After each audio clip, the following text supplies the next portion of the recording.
விருச்சிக ராசி அன்பர்களே, குரு பார்வை கோடி தோஷ நிவர்த்தி ஆகும். அத்தகைய சிறப்புமிகு குரு பகவான் வரும் மே 14, 2025 குரு பெயர்ச்சியினால் உங்கள் ராசிக்கு 8இல் அமர்ந்து தனது 5ஆம் பார்வையாக உங்கள் ராசிக்கு 12ஆம் வீட்டையும், 7ஆம் பார்வையாக 2ஆம் வீட்டையும் மற்றும் 9ஆம் பார்வையாக 4ஆம் வீட்டையும் பார்க்கிறார். இதனால் அடுத்த ஒரு வருடத்திற்கு விருச்சிக ராசியில் பிறந்தவர்களுக்கு பண வரவு தாராளமாக இருக்கும். எனினும் எவ்வளவு பணம் வருகிறதோ அதே அளவிற்கு நிறைய சுப செலவுகளும் ஏற்படும்.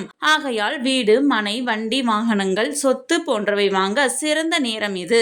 குடும்பத்தில் சுப நிகழ்ச்சிகள் நடைபெறும். மாணவர்களுக்கு சிறப்பான நேரம் இது. கல்வியில் நல்ல முன்னேற்றம் இருக்கும். வெளிநாடு சென்று படிக்கும் யோகம் உண்டு.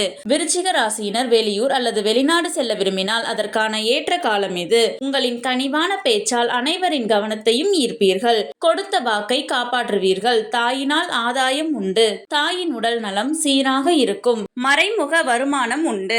முன்பின் அறிமுகம் இல்லாத அந்நியர் மற்றும் வேற்றுமொழி பேசுவோர் மூலமாக பணம் வரும். விருச்சிக ராசி என்பர்களே, இந்த குரு பெயர்ச்சியினால் வெளிநாடு செல்லும் யோகம், கல்வியில் முன்னேற்றம், கார், வீடு, நிலம் போன்றவை வாங்கும் யோகம் மற்றும் குடும்பத்தில் சுப நிகழ்வுகள் நடைபெறும். இவைகளால் சுப செலவுகள் ஏற்படும். குருவின் அருளால் அனைத்தும் நன்மையாகவே அமைய சிவசக்தி ஜோதிட நிலையத்தின் வாழ்த்துகள். சுபம்.